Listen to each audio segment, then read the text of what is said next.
Coin roll hunting can be so exciting that there are not only millions of people interested in doing it themselves, but even millions of people willing to watch along as an expert on YouTube goes through coins, looking for things like rare varieties. I guess it's just a matter of being excited about the next find. Like, somebody who's good at making people feel like they're about to run into treasure on video can really encapsulate a large audience. Now, of course, I'm not an expert, but what is there to stop me from just rolling up some coins that I have myself, pretending like I got them from the bank, and then making one of those viral videos for myself? Well, the answer is really sadly nothing, and just to prove my point, one of these rolls is from the bank while the other is a roll that I made myself, and to be fair, I made it pretty obvious. This is the roll that I actually made myself. You can see it's a bit too long because it has a few extra coins in it. The paper quality is definitely nicer, but that doesn't mean anything because if I was a customer who went in yesterday to the bank and got some free coin wrappers, then I put my old coin collection in there not realizing it was valuable, brought it into the bank today, they would probably look very similar to this. So the paper quality really doesn't mean much, and if you want to take it a step further, somebody could go to the bank and get some customer wrapped rolls that were more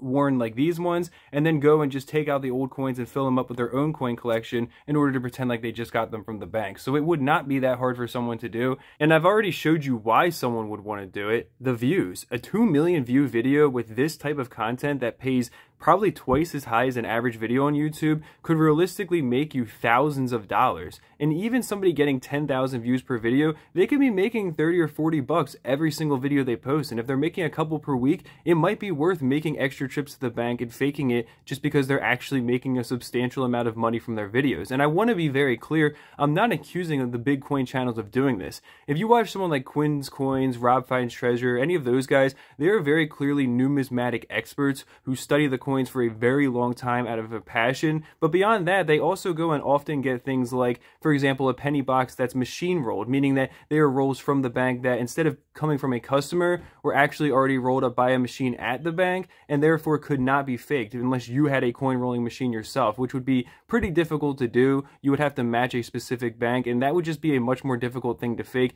not to mention the fact that it would also be a lot more costly and it would be a lot more unrealistic because the things that you're going to find in there are already less desirable to begin with. So you couldn't fake something as crazy as you could with a customer wrapped roll. Like, for example, machine wrapped rolls of dimes or quarters will never have silver in them because the silver coins are the wrong weight, so they get pulled out by the machine, whereas with customer wrapped rolls that is possible. But with that all being said, imagine if I had a bunch of rolls from the bank and I just mixed in my one fake roll. Let's say I were to go and be like, okay, here's another boring roll, try to open it up. Apparently I can't even do it because I don't know why. Something is wrong with me, but let's say I finally figure it out and I get this roll open and I'm like, okay guys, I've been going through for a while, haven't found anything, and I'm like, okay, here we go, we got another roll, and I'm like, that looks like it could have been a wheat, but it's not. I go through it and I don't find anything, boring, boring, boring, you know, all the usual, and then I get to this roll and I'm like, all right guys, I'm really hoping I'm gonna find something here. I'm really just banking everything on this roll. I've only found a couple wheat pennies so far.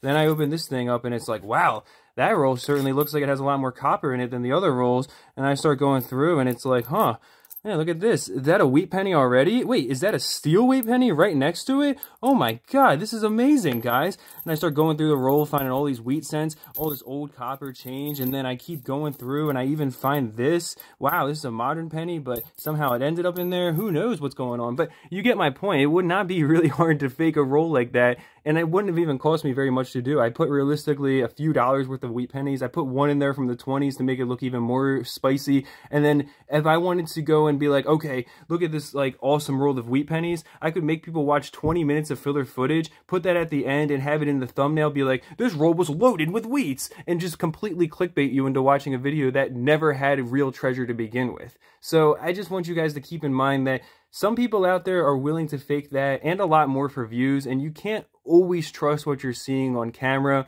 because I know it's very tempting for people. It can definitely be a very viral video moment for a channel that's just trying to get started off in the numismatic world, but going down that hole definitely will build you a very fake audience, and beyond that, it's just going to be very shallow because you're not going to be able to continue reproducing content and your reactions are going to be very fake as well. So hopefully nobody out there watching this video feels the need to go down that rabbit hole. If you're trying to make content, just keep pushing forward because I promise you will find a place. My first video on this channel has almost 50,000 views because I was willing to test something from eBay that I shouldn't have been willing to test. That was an obvious scam, but you just have to put yourself out there and find something that people would want to watch without having to lie to them.